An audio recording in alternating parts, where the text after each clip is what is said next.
On June 28th, Renegade Games, the current publishers of the board game Diplomacy, made a press release announcing their official sponsorship of future Diplomacy World Championship events.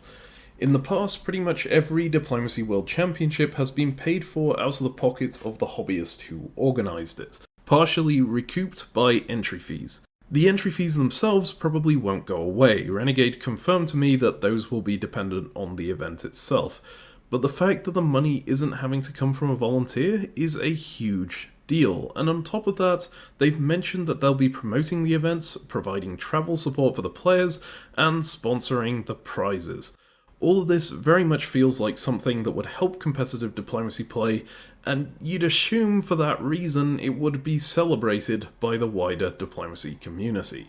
Well, if you assume that, you would be mistaken.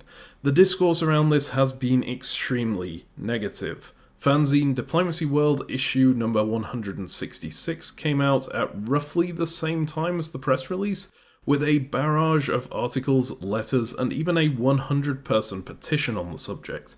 So, what's going on? In this video, I'm going to be talking about what led up to this announcement, what it means for the Diplomacy World Championships, and why there's controversy over it. Perhaps most importantly, I was able to ask Renegade a few questions, particularly around the press release itself and getting more details on some of the things it leaves a bit vague. I'll be going over those responses as well. So let's get started here with a little bit of diplomacy history. WDC doesn't actually stand for World Diplomacy Championship. It stands for World DipCon, or the World Diplomacy Convention, an event that started in 1988 and was run once every 2 years until 1995, when it was decided that it should happen annually instead. Since then, it's been run every year except for 2020 and 2021 for obvious reasons. The victor of the tournament at World DipCon is considered to be the world champion in diplomacy, but it's not as exclusive as the name World Championship would lead you to believe. The tournament is always open to everyone, regardless of the experience level or past results. It can be an intense experience if you've never played competitive diplomacy before, but there's nothing to stop you showing up and playing your first game at the World Championships. Notably, Tanya Gill did exactly this at WDC 2017, placing 3rd overall in her first ever face-to-face tournament. When I'm titling videos, I always refer to it as the World Championship, because we like to get clicks, and that gets more clicks. But officially the event is World DipCon. And even there, we're still abstracting one step, because World DipCon is not a fixed event run by a specific group. It changes host and location every year, usually being hosted at an existing diplomacy convention or by someone who runs an existing diplomacy convention. The location generally alternates between a European location and a North American location, with Asia Pacific interrupting this pattern roughly once every 10 years. So how is that location decided? Well, future World DipCon locations are chosen at World DipCon. Anyone wishing to host one presents a bid, and any tournament attendees can vote on those bids. Generally speaking, this isn't a problem or even really necessary most of the time. There's usually only one bid, so it's often a case of just giving that bid a thumbs up. And that was the case at World DipCon 2024 in Milan too. All bids made had no opposition. A bid for Athens to host World DipCon 2026 went through, as did a bid for Las Vegas to host World DipCon 2027. Now, that 2027 Las Vegas bid was put in by a representative of Renegade Games, who is also an avid diplomacy player and runs one of the largest diplomacy tournaments in America, the US Championships at Gen Con. They've been very involved in diplomacy outreach recently, and if you've seen the giant diplomacy board or the Lego diplomacy board that have both been trending on Reddit, that was their creation. They're absolutely qualified to run a World DipCon, and they have the backing of the publisher. But the 2027 bid is the one that's caused controversy, despite no other bids being submitted. Those articles, the letters, the petition in Diplomacy World were all arguing that traditionally World DipCon bids are placed 2 years in advance. So in 2024, just the 2026 location would be determined. Under that tradition, the 2027 location really shouldn't be voted on until next year's WDC. And the argument being made here is that other potential bids weren't presented at the event because those potential bidders didn't know 2027 was on the table yet. Many of these articles quote the World DipCon Charter, a document drafted up at WDC 2000 in Baltimore and approved in the following 2 years in Paris and Canberra. It set in stone a lot of the rules around how World DipCon would operate, and it says the attendees will vote to select a WDC site 2 years from the year of the current WDC. A counterpoint to this, and one that supporters of the 2027 bid have pointed to, is that the document hasn't really been followed to the letter for modern World DipCons, and in fact exactly that provision was broken very recently, when initially no bids were presented for WDC 2024, and therefore Milan's bid was presented a year later. There's a lot more reasoning given in these articles that I could deep dive into, but I'm not going to. You can read that edition of Diplomacy World at the link in the description below if you're interested in that. Instead, I want to look a bit at the motivations here and why this has all happened in the first place. And for that, once again, we're going to have to go through a little bit of diplomacy hobby history, this time specifically North American. The North American diplomacy hobby has two halves, which more or less don't interact with one another. On one side you have tournaments and teaching events hosted at big board game conventions. You may have seen these if you attended Gen Con or Origins or something similar. They're run by a team called Rogue Judges and sponsored by Renegade Games. One of their primary organisers is the player who put in the 2027 Las Vegas bid. On the other side, you have your diplomacy-specific conventions, events where the diplomacy tournament is the main event, or more usually, the only event. These are run by local tournament directors, most of whom are members of the NADF, the North American Diplomacy Federation, and have no involvement with Renegade. And a lot of the pushback to the 2027 bid is coming from that group. There's a very profound and stark dividing line between the two. If you found diplomacy through Rogue Judge events, you'll probably never hear about NADF ones. The flyers produced by Rogue Judges and Renegade listing diplomacy convention events for the year always exclude almost every NADF event. Likewise, if you found diplomacy through NADF events, you'll probably never hear about the Rogue Judge ones. If you go to the NADF website, you'll see a tournament schedule with no Gen Con or Origins or anything else Rogue Judges run. So, what caused that divide? Turns out that's a surprisingly difficult question to answer. Most NADF TDs I asked told me that Rogue Judges just don't want anything to do with the NADF. But when I asked why, the response was almost a universal "I have no clue." Supposedly they'd originally been asked not to come to these events or advertise them to experienced players because they were teaching events aimed at newer players, but even when these events became full-blown diplomacy tournaments, they were still asked not to come. When I asked from the other direction, I got a little bit more of an answer. The main person who runs Rogue Judge tournaments told me that they had a very bad experience with harassment at World DipCon 2014, a tournament which they won, and which was run by the NADF. Since then, having to deal with the NADF brought them into contact with some people they would rather not interact with. I asked if they'd be willing to provide some more specifics, and they said they wouldn't talk about specific people, but that it wouldn't be too hard for me to find out who they were if I looked around a bit. So, look around a bit, I did. I discovered that there are exactly 2 players banned from Rogue Judge diplomacy events, and both of those players were also at World DipCon 2014. When I said earlier that almost all NADF TDs had no clue why Rogue Judges wouldn't interact with them, that almost all is because one TD gave me a little more information, and that TD is one of those 2 players.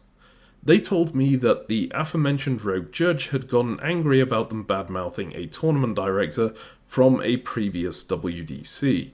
They didn't mention which, but I can take a guess that it's probably the original 2008 World DipCon, which got stripped of World DipCon status after the tournament director won the tournament, and some players accused them of rigging board draws to include too many local players on their own boards. The argument around this became extremely divisive and very toxic, especially since the event itself had a bit of a locals versus tournament regulars theme, with many local players viewing the stripped WDC status as NADF retaliation against a non-NADF player winning the tournament. The whole thing definitely pushed a lot of local newer players away from the wider hobby, and potentially from the game itself. So while this is conjecture on my part, I could absolutely see an argument about that event being a reason why the rogue judge would cut themselves off from the NADF. The other player banned from rogue judge events is a name I recognise because it's a player I've also banned from all online events I run after they repeatedly threw abuse at other players despite many warnings. I would not be at all surprised if the mentioned harassment came from this player, but notably, they're also banned from all NADF events, so it would be a little odd if that's the reason for the continued separation. I'm not sure we'll ever piece together exactly why these two groups have split, unless someone decides to be a little more specific, but those are my best guesses. In any case, the why isn't really as relevant as the fact that there is a big divide, and the divide is not going away. So why does any of this matter to WDC 2027? Well, WDC 2025 is being held in San Francisco at an NADF event. It's pretty reasonable to assume that either A, the rogue judge in question doesn't want to go to an NADF event to present their bid, or B, which the cynic in me thinks is more likely, the rogue judge doesn't think they'll win a bid presented at an NADF event, given the division between the two. I think it's reasonable to assume that an NADF counterbid would be proposed, and since the majority of attendees would probably be NADF regulars who don't attend rogue judge tournaments, that counterbid would probably win. So, what option does the rogue judge have for bidding for their tournaments to be WDC? They're kind of screwed by the system here. North America and Europe alternate WDC locations, so under the 2-year rule, unless Asia Pacific decides to run another, any bid for North America has to be presented at an NADF event. If it's presented a year earlier at a European event, then it can actually pass. First, because there'll be no counterbids, but second, because European players aren't part of the NADF and don't have that divide with rogue judges. And that pretty much matches what accounts say went down. The European players mostly voted in favour of the bid, and the NADF players mostly voted against. Now, my opinion in all of this isn't that important. I don't attend many face-to-face tournaments.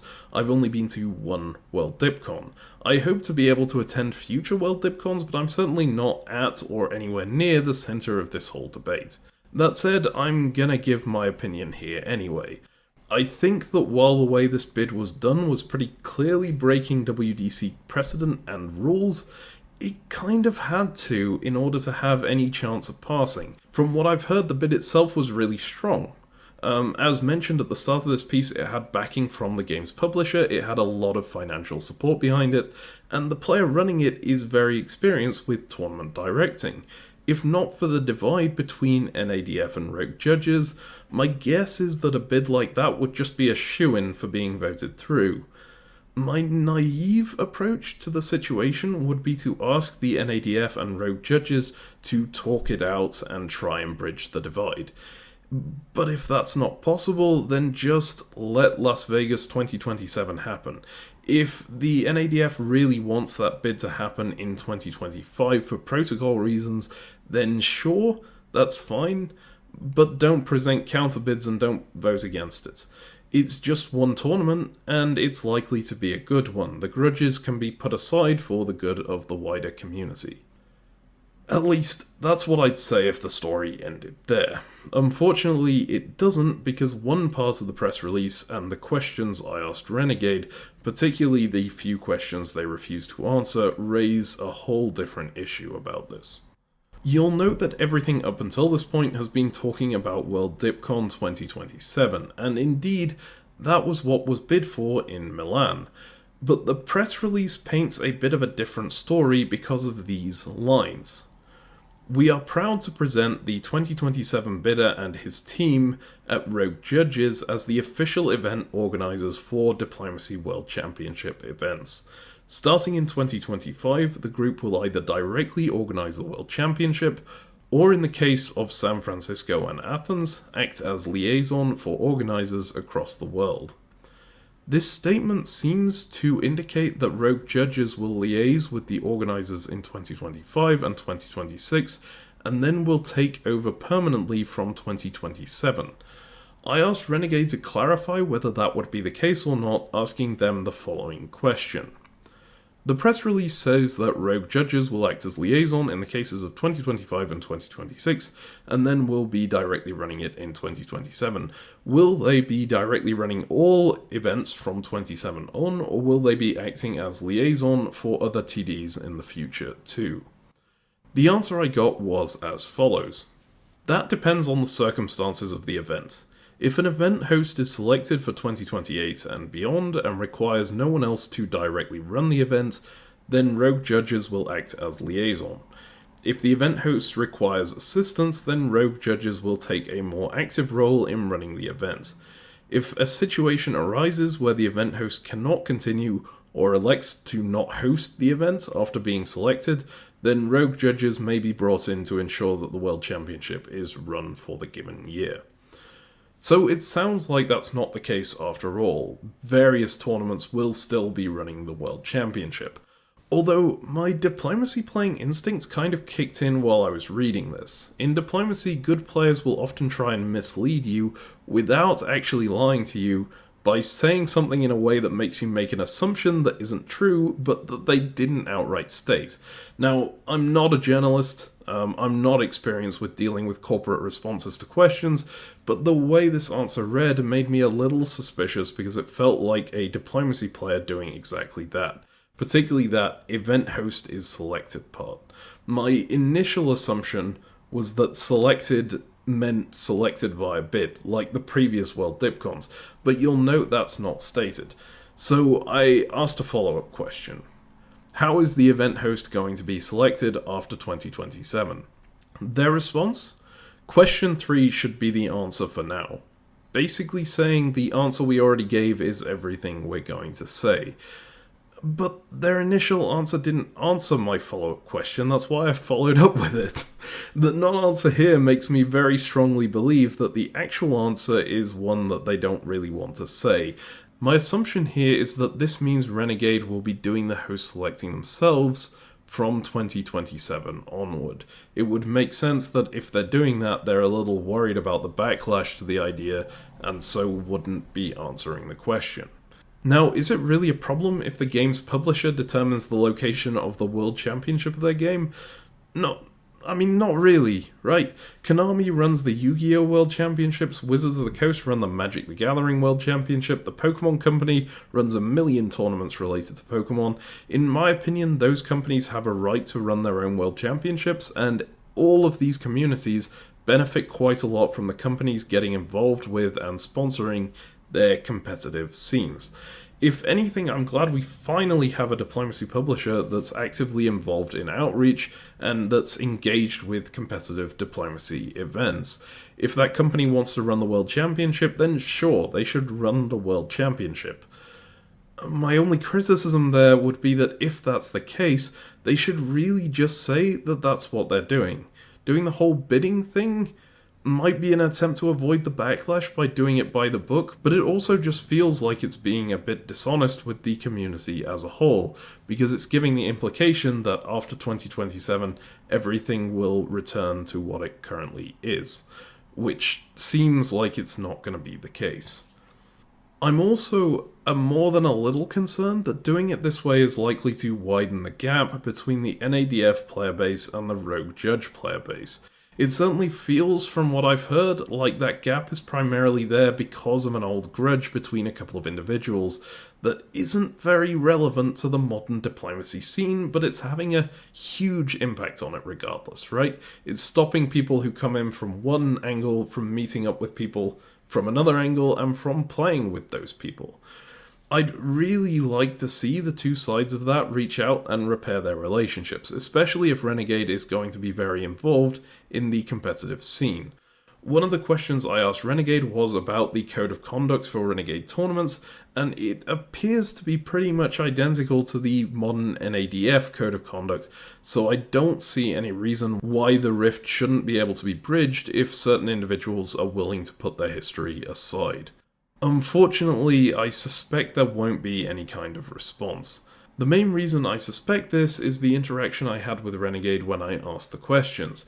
Outside of what I've already shown, there was one question they gave a bit of a non-answer to, and another three that they initially asked that I reword and then refused to answer once I didn't. I'll go through each of them here. The first is probably the most understandable. I asked if the former, and by this I was following up question 3, so I was meaning if Rogue Judges are taking over the running of all future WDC tournaments, is this intended to be a continuation of World DipCon, or to split the World Championships into a separate tournament to World DipCon? The fact that they hadn't answered question 3 meant that they couldn't really answer this one, right?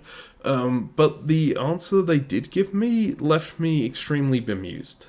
Here was their response. There's one World Championship event until a new diplomacy game is released in 2025. Stay tuned for more details by following Renegade on social media, including the Renegade Virtual Con events hosted on YouTube. Now, this is obviously extremely exciting news. That said, I'm not really sure what to do with it. I did follow up saying that it was awesome news, but that it was a bit tangential to the video's subject, and I wasn't really sure what to do with that information. Their follow-up said that this was about World Championship events, plural, so I'm assuming that the relevancy here is that they're saying there'll be a second World Championship event for this new version of diplomacy. I guess the reason they responded with that is to show that they have a very good reason for taking over the World Championship event to run this second event as well. If so, that's awesome. It's not really what I was asking, but it is awesome. Whatever the case, this wasn't the problematic question and answer, that was the next one. Now, perhaps this is on me not being a trained journalist and not really knowing how to word my questions. It's very possible questions like these never get a response from a company. But this is what I asked. There's some concern in the diplomacy community that Renegade is making a major change to a tournament that has, up until now, been arranged and run by diplomacy hobbyists without notice or consultation outside of an unannounced meeting among 20 WDC attendees in Milan. A quick side note, I think now that number isn't true. The Renegade representative I was talking to said that I got some information wrong about the Milan vote, but now I think I know why. I took it from a report that said the vote was 10-9, but I've since learned that you can only count 10 votes from one region. I don't know exactly how it works, but it seems likely there were more than 20 people there. A few questions on this. Does Renegade intend to discuss this with the wider hobby, or is that meeting at WDC 2024 seen as fulfilling that? B. Does Renegade have an official response to the community concern? Along the same lines, has Renegade seen the petition in Diplomacy World concerning this, and is there an official response to that? And C. Should hobbyists decide to continue running World DipCon as an independent event, will Renegade allow that or take steps against it? Now, these questions obviously address the issue much more directly than the rest did. I personally felt that not asking them would be failing to give Renegade a chance to respond to concerns that would definitely be touched on in the video. The response I got initially from my contact was to say that I needed to reword those questions or they wouldn't be answered. I asked what they felt I should reword them to, and the response they gave felt like they were asking completely different sets of questions that didn't really address anything I was initially asking about. I ended up adding an extra bit to the start of my question, basically apologizing for touching on what was clearly a controversial subject, but trying to explain my reasoning for needing to do so. I didn't get a response to any of those questions, and when I asked whether there was any chance of doing so, they messaged me back saying that Renegade is a positive group and would not respond to negative questioning. I do get why that's the case, right? And I suspect for the same reason, this video isn't going to get any kind of official response because it touches too much on the negative side of things. But I'm more than a little concerned that with the big changes Renegade is intending to make to the competitive scene with this, not engaging with any feedback that's not positive could lead to more divisions in the community, where there's probably a chance for unity around this instead. Maybe I'm being a bit naive with that. I'm sure there'll be people unhappy with Renegade taking over the World Championships regardless of how well they communicate about it.